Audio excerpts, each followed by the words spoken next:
Alors cette vidéo-ci n'a pas pour but de traiter sous forme de cours ou de composition le sujet, les États-Unis et le monde depuis 1945, mais de vous présenter un peu comment on peut périodiser et comment on peut répondre à une question générale de composition sur le sujet.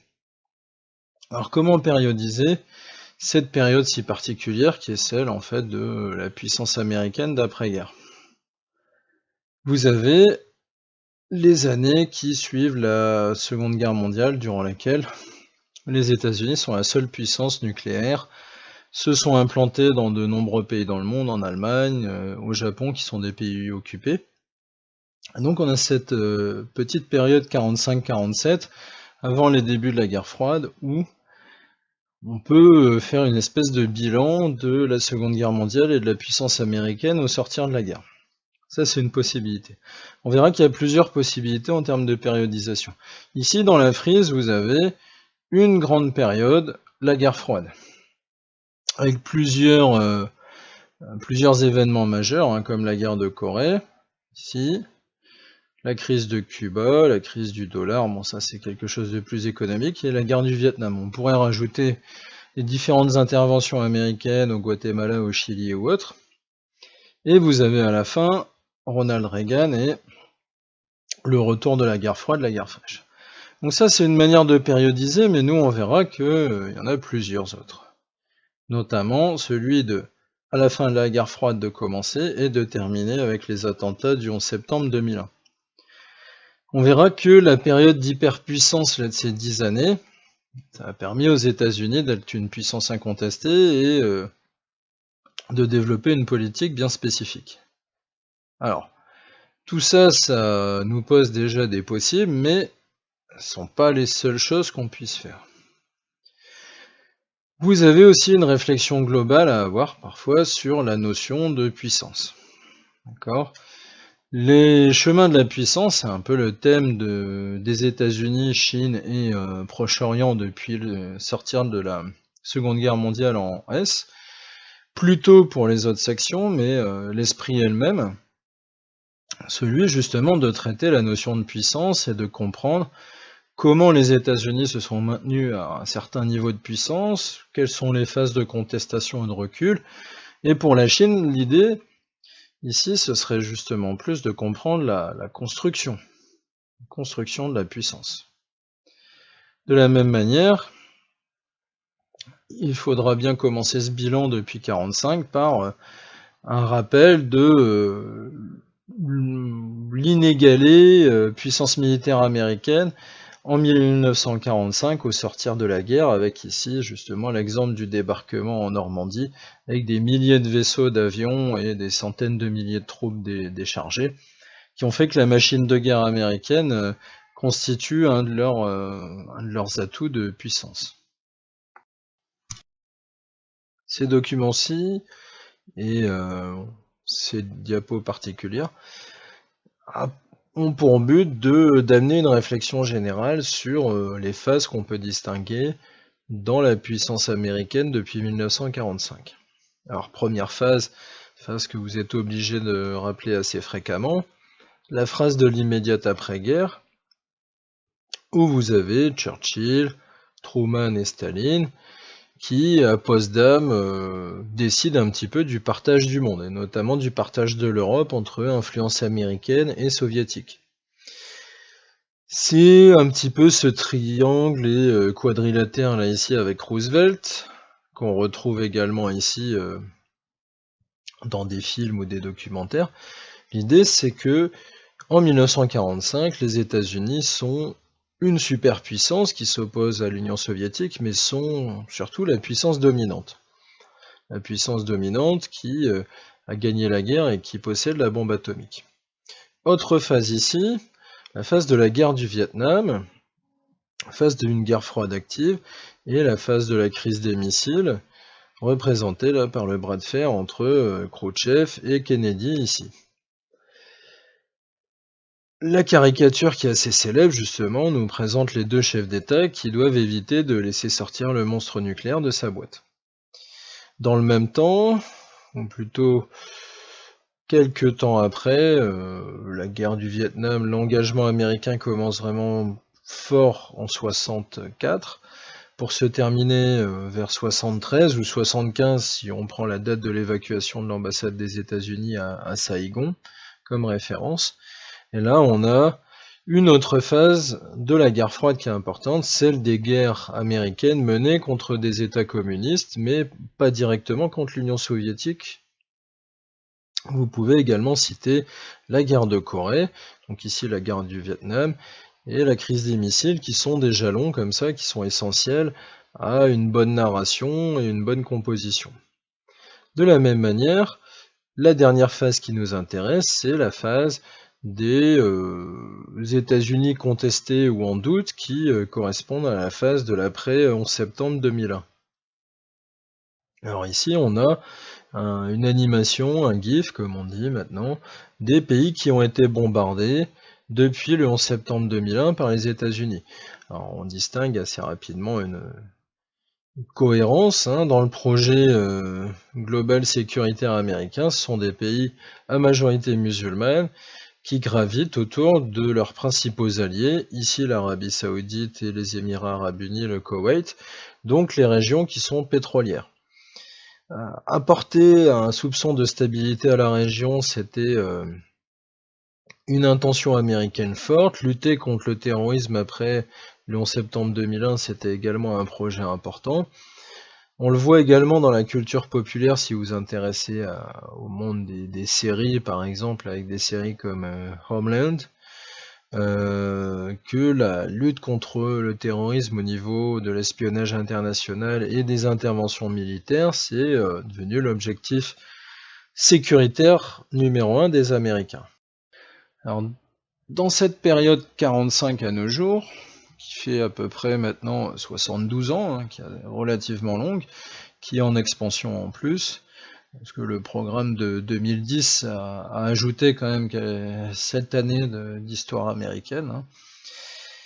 On a des choses assez faciles à délimiter. Tout d'abord, l'importance de la guerre froide. On vient de le voir, avec ce genre d'affiche où, si vous regardez bien, les États-Unis, leur population se retrouve étranglée, massacrée, avec un drapeau américain qui brûle dans les flammes du communisme derrière. On a une menace qui est celle de la destruction des États-Unis. Alors, quel que soit le plan que vous allez choisir, 3 parties sont toujours plus appropriées que 2. Ça, vous le savez pour la plupart. Il y a la possibilité d'insister sur la guerre froide. Je vous ai mis, c'est le plan 1. Il met en valeur la guerre froide et sa genèse. Ça veut dire 1945-47, vous faites un bilan des États-Unis après la guerre.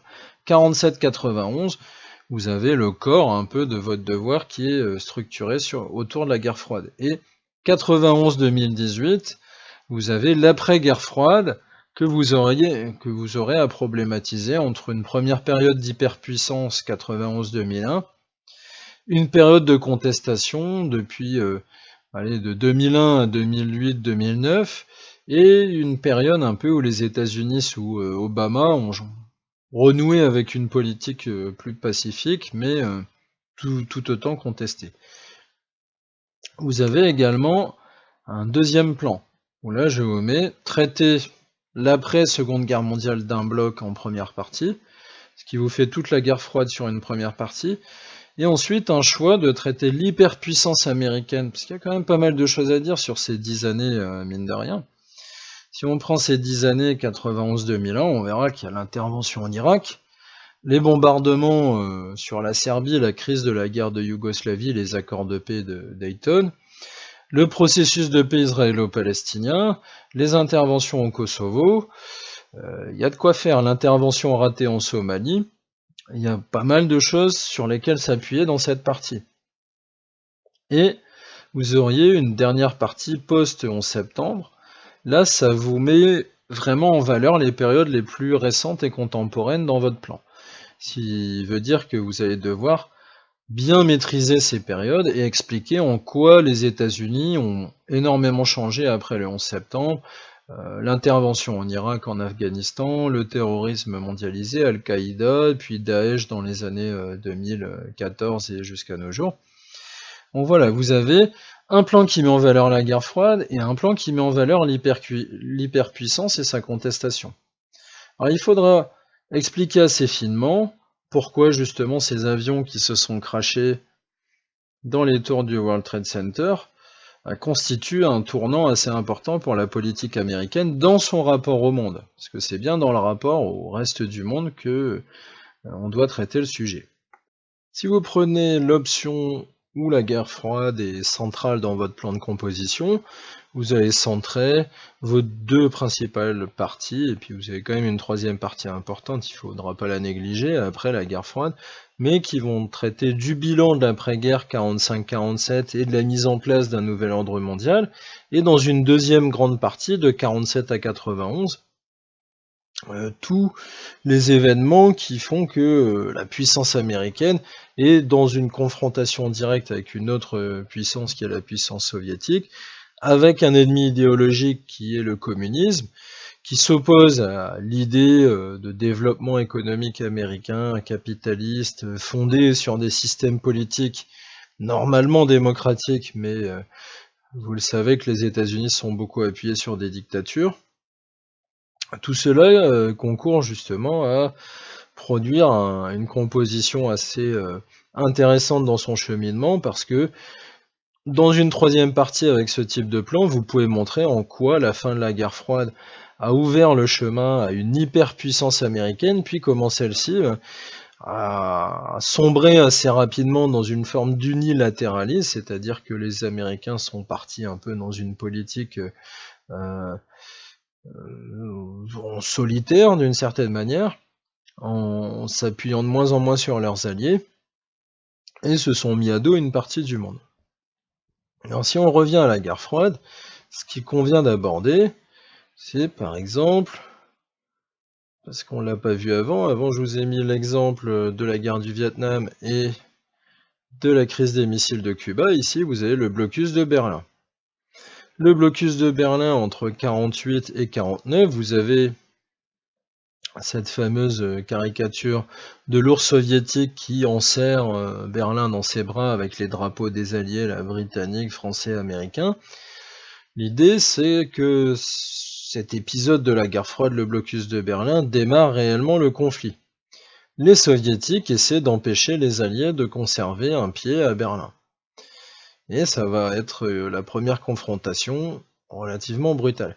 Dès l'année suivante, en Corée, on a un parti communiste, on va dire développé, plus ou moins soutenu par la Chine, et soutenu par l'URSS, se lance à la conquête de l'ensemble de la Corée, et on se retrouve dans un conflit très dur avec des centaines de milliers, des millions de morts, et notamment des famines, où soldats coréens et chinois vont se retrouver à se battre contre, là vous voyez, le méchant petit gnome américain qui sera bouté hors du pays. En réalité, les Américains y sont toujours, et ce conflit a mené les États-Unis à soutenir très fortement la Corée du Sud, qui est devenue une grande puissance économique aujourd'hui.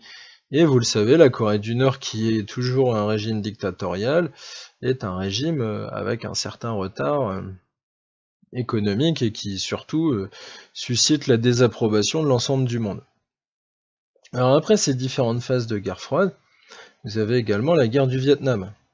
La guerre du Vietnam, ici je vous montre quelques archives de l'armée américaine, notamment de l'Air Force.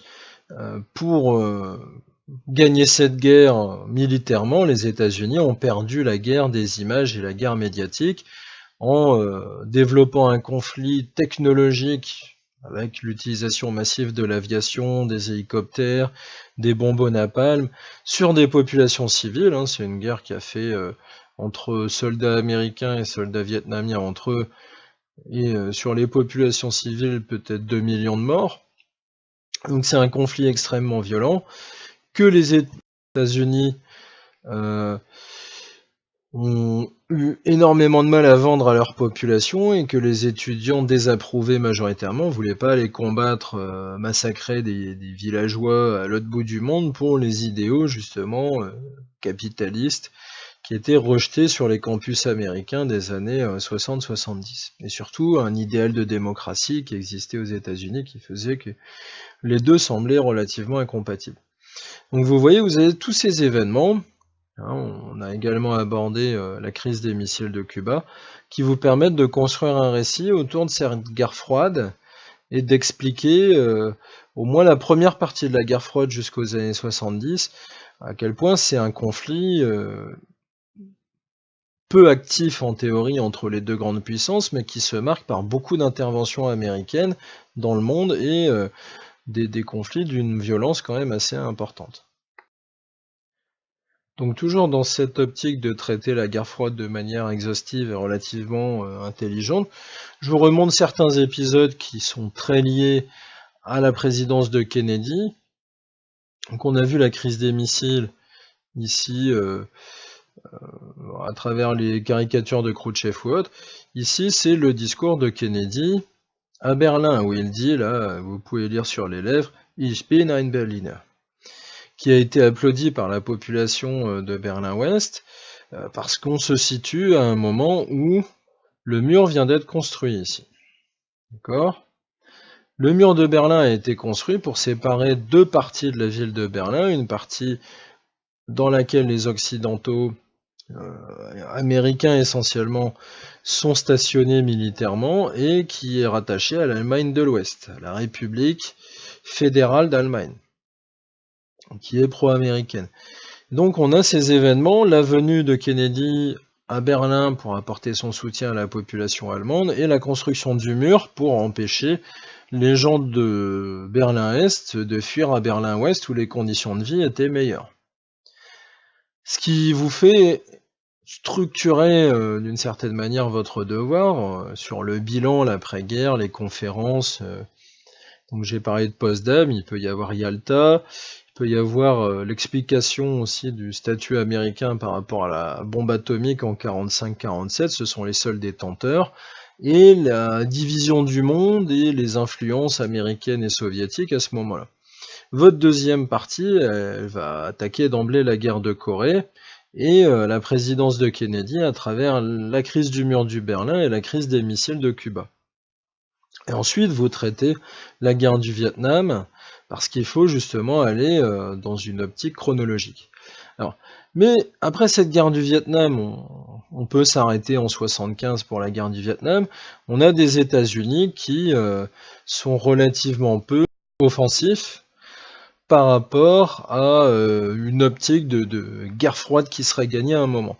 C'est là qu'arrive Ronald Reagan, ici, qui est un acteur anticommuniste des années 50-60 de Western, qui a fait sa carrière dans le parti républicain comme gouverneur de Californie également avant, hein, comme Schwarzenegger l'a été dans les années 2000, et qui va relancer l'idée que on doit développer militairement les États-Unis pour être sûr de vaincre l'Union soviétique, on doit lutter contre les soviétiques parce qu'ils représentent un ennemi vital pour les États-Unis, et surtout un ennemi idéologique, les États-Unis représentant le bien et l'Union soviétique le mal. Alors, Reagan va financer un programme que les Américains, notamment les médias, ont appelé Star Wars, la guerre des étoiles, un programme d'interception des armes nucléaires depuis l'espace, alors basé sur un réseau de satellites, sur des lasers, sur des missiles d'interception, comme vous en avez ici en fait. L'idée étant d'intercepter les missiles soviétiques avant qu'ils puissent atteindre le sol américain. Alors ici, je vous ai mis plus une photo de satellites servant à les détecter ou à détruire ces missiles. L'idée pour Reagan, c'est de, technologiquement, vu qu'on n'a pas réussi idéologiquement à vaincre l'Union soviétique, de protéger les États-Unis, mais aussi de dépenser tellement d'argent que les soviétiques sont obligés de suivre, au moins en partie, et de ruiner l'Union soviétique. Alors c'est une espèce de phase qu'on a appelée guerre fraîche, hein, en anglais Fresh War, et non plus Cold War, la guerre froide, mais qui rappelle d'une certaine manière la pensée guerrière de la Première Guerre mondiale, c'est-à-dire l'idée de guerre d'usure. Le but de Reagan et des conservateurs américains à l'époque, c'est d'user l'Union soviétique qui est embourbée dans un conflit en Afghanistan et qui a déjà du mal à s'en sortir économiquement à l'époque. Et enfin, vous pouvez construire une dernière partie de ce plan-ci sur justement l'Amérique après la guerre froide, où là vous avez un monde totalement différent qui se met en place, avec des logiques qui étaient celles du monde pendant presque 50 ans, qui s'effondrent totalement. Et cet effondrement de la logique de bloc communiste, par exemple ici, les guerres étaient très régulées par l'alliance soviétique ou les liens avec l'Union soviétique de beaucoup de pays, ou pour d'autres, leurs liens aux États-Unis, ce qui faisait que beaucoup d'États en fait ne déclenchaient pas de guerre contre leurs voisins ou contre des factions ennemies pour ne pas déplaire à l'Union soviétique ou aux États-Unis. Avec la chute de l'Union soviétique, certains États qui étaient soutenus par l'Union soviétique se retrouvent un peu seuls et dans une situation particulière, même si la Yougoslavie avait une posture relativement autonome vis-à-vis de l'Union soviétique, ça restait un État communiste dans lequel les Serbes, les Croates, les Slovènes, les Bosniaques vivaient plutôt en harmonie. Et avec la chute de la plupart des États communistes et des régimes, les nationalistes serbes, eux, déclenchent un conflit avec certains Croates d'ailleurs, pour jouer sur l'indépendance ou le regroupement des peuples de l'ancienne Yougoslavie au sein de nouvelles républiques. Alors ici, je vous ai mis une photo du siège de Sarajevo, où la ville de Sarajevo, qui est pas très loin de la France, hein, quand on est à Sarajevo, on doit être à 1000-1400 km de Lyon, pas plus. On est au cœur de l'Europe, mais on va avoir une guerre extrêmement lourde et difficile qui fera 200 000 morts tout de même. Donc la Yougoslavie est divisée en États indépendants, et ce sont les Américains, avec les accords de Dayton ici, qui vont tracer les frontières et décider un peu du règlement du conflit. Donc après 1991, il ne reste qu'une puissance réelle vers laquelle se tourner, hein. L'Union européenne est totalement impuissante face à ce type de conflit, et la paix sera d'ailleurs signée aux États-Unis. Et ça va décrédibiliser un peu politiquement l'Europe, hein, il faut bien le dire. Ensuite, vous avez une guerre en 1991, donc un petit peu avant la crise yougoslave, qui est liée à l'invasion quelques semaines avant, en 1990, du Koweït, petit état pétrolier, par son voisin l'Irak. Ça génère tout un tas de tensions de plus au Proche-Orient. Ce monsieur qui était célèbre à l'époque aux États-Unis, hein, Saddam Hussein, se retrouve justement à menacer Israël, menacer le Koweït qui l'a envahi, mais aussi l'Arabie Saoudite, grand allié des États-Unis. Et vous voyez, là, il est tout content, il raconte sa vie. Et le commentaire qu'on avait pu avoir, c'était les Américains et les Irakiens vont avoir une baston générale. Bon, en réalité, ce sera nettement moins glorieux que ça pour tous les deux. L'armée irakienne va être assez largement écrasée par une coalition occidentale. Mais ce qui est intéressant, c'est que les Français et les Britanniques vont se ranger à l'époque totalement du côté américain. On est encore dans une logique de guerre froide où on suit facilement les États-Unis dans un conflit qui semble juste à bien des égards. Et arrive enfin, après ces périodes de règlement, si vous voulez, des conflits assez importants en Yougoslavie et au Proche-Orient, des tensions dans le monde, une montée de l'islamisme dans les années 90 qui est patente. On a eu des attentats au World Trade Center ici, avant ceux du 11 septembre. Et on a un monde qui évolue petit à petit, mais on le perçoit difficilement dans les années 90 comme tel, parce que les Américains interviennent de manière généralisée lors des conflits et sont ce qu'on appelle dans les années 90 les gendarmes du monde. Les attentats du 11 septembre 2001 remettent tout en question. Ils remettent en question le statut de puissance des États-Unis, ils vont les faire douter. Hein. Vous avez 3000 morts quand même dans des attentats, ça ne s'est plus vu et ça n'avait jamais été vu avant. le cœur de la puissance américaine qui est frappé avec celui de la finance à Wall Street. Donc on a réellement une situation particulière qui fait que la période 1991-2001, qui était une période d'hyperpuissance américaine, va progressivement aller après le 11 septembre 2001 vers une période de remise en question de la puissance américaine et de doute de la société américaine vis-à-vis de certaines interventions militaires et politiques. Alors comme j'ai déjà traité tout ce qui était avant 1991 de manière assez importante concernant la guerre froide, là je voulais simplement vous montrer ce sur quoi il faut insister. Si vous traitez la guerre froide d'un bloc 45-91 et qu'après vous faites deux parties sur la période des 30 dernières années à peu près, de 91 à 2018, 2018 étant l'année durant laquelle vous avez composé pour le bac. Donc là vous avez des choses assez différentes à amener d'un plan qui serait centré essentiellement sur la guerre froide. Vous avez la chute de l'URSS à présenter, les icônes communistes qui sont déboulonnées dans beaucoup de pays d'Europe de l'Est, notamment en Pologne, en République tchèque, dans les pays baltes, Lituanie, Lettonie ou autres, ont détesté le pouvoir soviétique et on est bien content de le mettre à bas. C'est bien plus complexe en Russie, voire même en Ukraine, où on a des gens qui regrettent cet état de fait. Mais cela change totalement la face du monde. Les États-Unis ne se trouvent plus dans certains terrains d'opération en Europe de l'Est sur des terres qui mèneraient obligatoirement à une guerre mondiale. Les Américains peuvent intervenir et régler certains conflits à leur manière.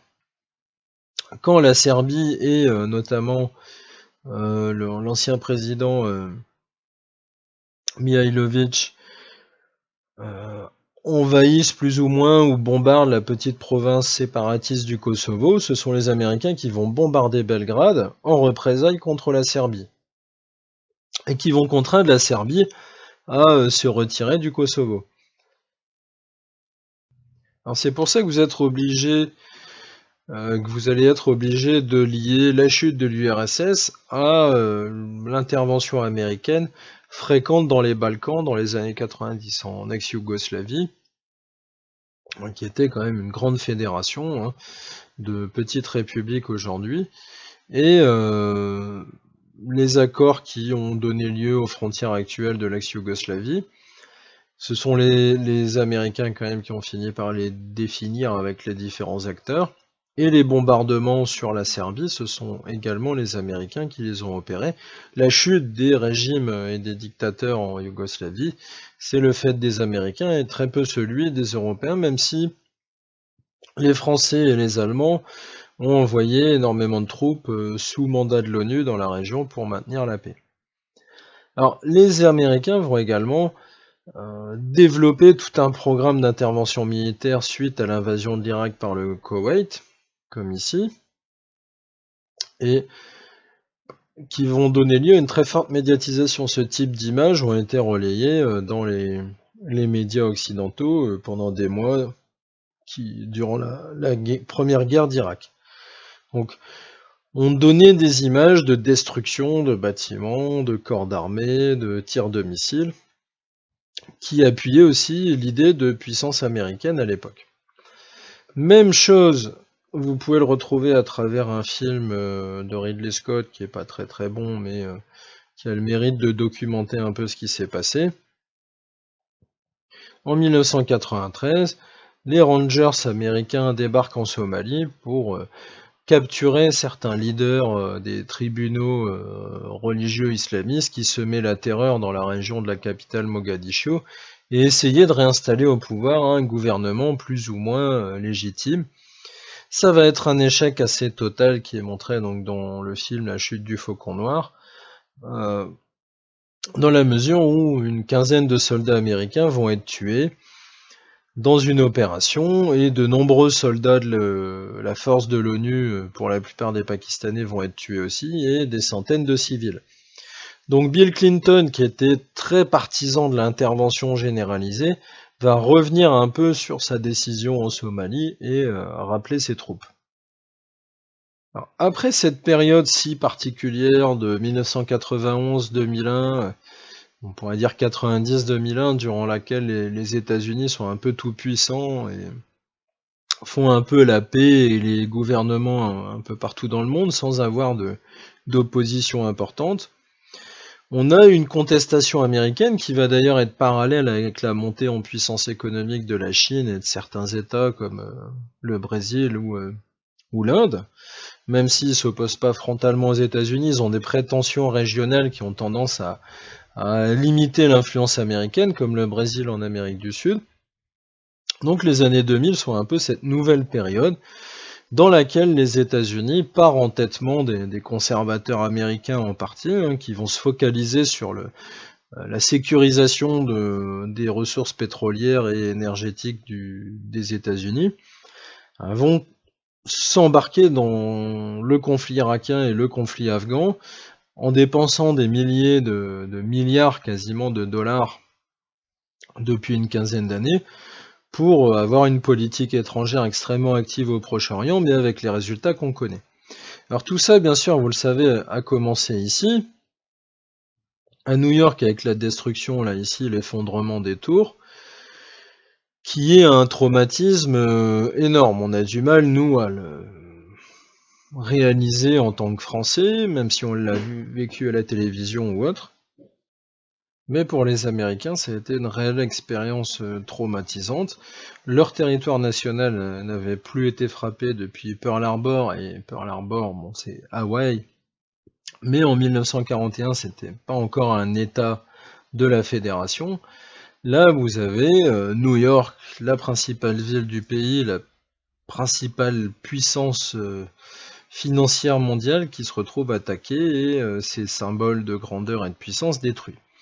Alors ça nous amène à l'occupation de l'Irak, qui est un événement qui aurait dû être indirect, et très indirect par rapport à Al-Qaïda, le groupe terroriste d'Oussama Ben Laden, et les attentats du 11 septembre, c'est-à-dire que l'intervention en Afghanistan, elle se justifiait parce que Oussama Ben Laden et le groupe Al-Qaïda se planquaient dans les montagnes afghanes, mais l'Irak n'avait aucun rapport avec ces attentats, et c'est simplement l'absence de victoire totale en 1991 de la coalition qui n'a pas chassé Saddam Hussein du pouvoir, qui dérange les conservateurs notamment parce qu'ils s'opposent aux États-Unis et qu'il embête les Saoudiens, les alliés américains.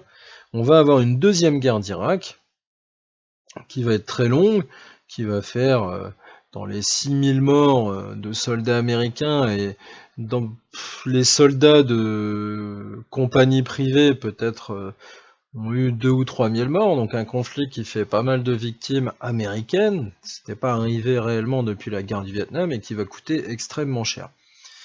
Et qui va faire des centaines de milliers de morts en Irak, notamment à cause de la destruction des infrastructures sanitaires et de santé. Alors ici je vous montre simplement une image rapide des frappes et des tirs d'artillerie qu'il y a pu y avoir lors de certaines batailles. En Irak, la principale bataille, ça a été celle de Fallujah. Fallujah, comme Tikrit, c'était des villes rattachées à la personne de Saddam Hussein.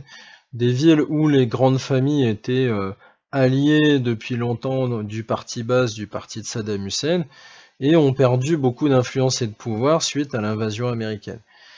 Les années 2000 sont aussi, là je vous le symbolise à travers une incinération là, de drapeau américain typique comme on l'a fréquemment au Pakistan, sont des années de rejet massif des États-Unis dans le monde musulman. Et ça, il faut bien comprendre l'époque dans laquelle vous vivez à travers ce prisme-là. Si on a eu Daesh, si on a eu énormément de groupes qui se sont opposés aux nations occidentales et à leurs alliés au Proche-Orient, c'est en partie lié à ces années 2000 américaines de toute intervention en Afghanistan, en Irak, de bombardement de certains pays. Le Pakistan a lui-même été assez largement bombardé dans les montagnes, dans les zones où les terroristes et les groupes armés se planquent. Et l'armée pakistanaise a mené des frappes très très dures dans ses propres vallées où se planquaient les talibans, qui sont d'une ethnie Pashtun à la fois qui vit au Pakistan et en Afghanistan. Donc un monde musulman qui rejette massivement les États-Unis et qui amène aussi au développement de logiques de terroristes différentes comme celles qu'on a connues lors du 11 septembre et puis après en France avec le groupe Daesh ou en Belgique ou aux États-Unis encore aujourd'hui. Alors pour finir cette période 2001 à nos jours, vous pouvez la diviser assez facilement en deux périodes. La réaction au 11 septembre et l'unilatéralisme américain, où en plus on a fabriqué de fausses preuves pour justifier de l'intervention américaine en Irak, et l'Amérique de 2008 avec la crise. En 2008, alors vous allez voir, ça se marque un petit peu ici sur le graphique que j'ai choisi avant de revenir dessus tout à l'heure, sur la puissance américaine par rapport en parité de pouvoir d'achat ici, si vous savez ce que c'est d'une certaine manière mesurer la richesse produite par rapport au niveau de vie réel. La parité de pouvoir d'achat ici, elle nous montre que la Chine a connu une croissance fulgurante qui a fini par dépasser les États-Unis, mais surtout ici, si vous regardez, la période 2008, 2009, 2010 marque un recul de l'économie américaine à ce moment-là, qui est assez important et qui est lié à une crise. La crise de 2008, c'est la crise des subprimes, qui est une crise financière avant tout, et aussi une crise de spéculation immobilière. Elle va affaiblir assez durablement l'économie américaine et même l'économie européenne avec tous ces rebondissements comme la crise de l'euro. Alors, ça nous donne une critique très forte. Alors si vous regardez bien, là j'ai fait un petit arrêt, l'animation présentée ici a essentiellement pour but de dénoncer le rôle de Wall Street dans la politique et l'économie américaine. L'idée étant que la finance aux États-Unis est devenue prédatrice, qu'elle détruit des emplois et les vies des Américains simplement pour faire de l'argent. Et ce type de critique était difficilement imaginable, surtout après le 11 septembre, vu que Wall Street était le quartier qui a été frappé le plus durement. Les banques, l'usage qu'elles ont fait notamment des crédits immobiliers des gens, qu'elles en ont fait des produits financiers sur lesquels spéculer, ça a retourné l'opinion occidentale contre le secteur financier et bancaire de manière très forte. Alors, pour terminer l'animation, vous avez justement l'idée que le poids de Wall Street dans la société américaine qui finance les partis politiques, qui a un rôle néfaste sur la vie des gens et l'économie, est totalement démesuré. Paradoxalement, parmi ceux qui ont été parfois des critiques de Wall Street, vous avez des milliardaires comme Trump. Alors Donald Trump est d'ailleurs un paradoxe à lui tout seul, dans la mesure où c'est un milliardaire qui a spéculé dans l'immobilier, qui parfois a eu des pratiques plus ou moins douteuses, notamment lorsqu'il a fallu exproprier des gens de terrains qu'il convoitait, mais qui s'est posé lors des élections de 2016 en grand défenseur du petit peuple américain, des ouvriers et des emplois aux États-Unis contre justement Wall Street, la finance, la globalisation ou autre. Alors ici, il est extrêmement content de lui, comme vous pouvez le voir. L'autre idée qui nous intéresse pour une composition, c'est cette idée d'une victoire du populisme aux États-Unis suite à cette crise. Par bien des aspects, l'élection de Trump en 2016, elle est due à l'abstention et au rejet du système politique américain, mais elle est aussi due au déclassement d'une partie justement plus des classes moyennes d'ailleurs que des classes populaires aux États-Unis, blanches, des petites villes notamment du Midwest et du Sud qui ont voté Trump sur l'idée d'un programme qui protégerait les travailleurs américains. Et tout ça, c'est en partie lié à la montée en puissance, c'est pour ça que je vous ai montré aussi les graphiques précédents, la montée en puissance de la Chine. Alors, Ici, j'ai trouvé une animation que je trouvais plutôt pas mal sur Shanghai, une vue sur le quartier de Pudong, entre 1990 à peu près et aujourd'hui, pour vous montrer l'évolution de Shanghai qui était redevenue une ville assez peu ouverte sur le monde dans les années 60-70. Shanghai s'est redéveloppé à partir des années 80 et surtout 90, et ça nous donne ce type de développement urbain, qui fait qu'aujourd'hui, Shanghai est l'une des principales places financières du monde et que c'est une des villes les plus riches d'Asie. Alors pas forcément par le niveau de production par habitant, mais qui est quand même au moins équivalent à celui de la Pologne, hein, ce qui est bien pour un État comme la Chine qui a connu surtout un développement économique très fort en 20 ans, et qui se marque également dans la croissance chinoise. Là, vous l'avez indiqué en anglais, Purchasing Power Parity, qui veut dire la parité de pouvoir d'achat, une manière de compter, si vous voulez, ce que vaut réellement en production deux voitures qui seraient fabriquées en Chine ou aux États-Unis. Admettons que vous fabriquiez un 4x4 Ford et que son coût soit de 30 000 $ aux États-Unis.